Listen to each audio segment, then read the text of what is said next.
everyone. Today I'm going to be talking about two-step directions, which is a program that generally comes after one-step directions. So your child would have to master one-step directions before they move on to this. This is a super important skill because, of course, we want our students and our children to be able to follow simple directions that you give them, like go put on your shoes, go to the bathroom, get me the phone, anything you ask them on a day-to-day basis. You want them to be able to understand it, carry it out, and carry it out correctly. So we start really basic with something like this. You start with doing object imitations, gross motor imitations, which just means they're imitating you doing something.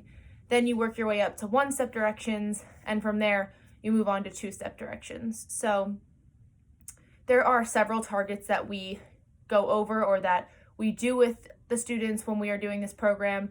The first is touching two body parts. The second is doing two gross motor actions, which might look like clapping your hands and arms up, or anything of the sort.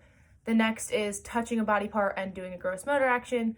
And the last would be retrieving two objects from a table or the floor or an area close to your child when you're doing the work.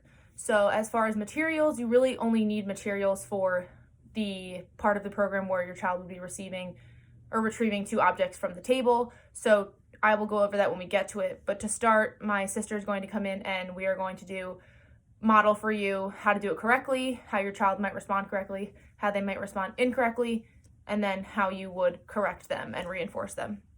So the first one I'm going to do is body parts, so touching two body parts. So I'll change the camera angle so we can see better.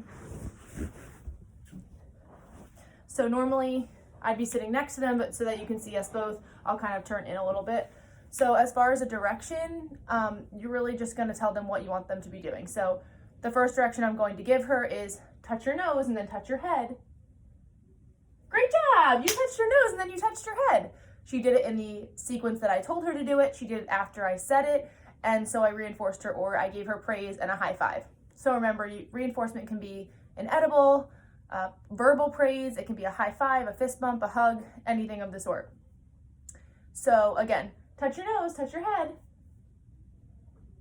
Here she did it incorrectly, so in order to correct her, I would represent the direction. So I would say, touch your nose and then touch your head, but as I'm representing the direction, I'm going to do it at the same time so that she understands where she's supposed to be touching and in what order. Touch your nose and then touch your head. Great job, you touched your nose and then you touched your head. So I just corrected it for her. Now that would look really similar across the next two that we're going to be doing as well. So the next one we're going to look at is gross motor actions. Clap your hands and then arms up. Great job! You clapped your hands, then you put your arms up. So she did it correctly. If she were to do it incorrectly, again, I would just model it for her and repeat the direction. Now the next one is combining the two. So clap your hands and then touch your nose. Great job! You clapped your hands and then you touched your nose. So she did it correctly. Now the last thing that we're going to work on is retrieving two objects from a table. I only have a chair. Typically I would put out anywhere around 10 items. It can be absolutely anything. It can be a button, a phone, a water bottle, a stuffed animal, anything around the house. Just lay them out. Make sure your child knows what these objects are so that they're able to retrieve them. And you're going to give the direction, can I have Minnie and the phone? Thank you. You gave me Minnie and the phone. Great job.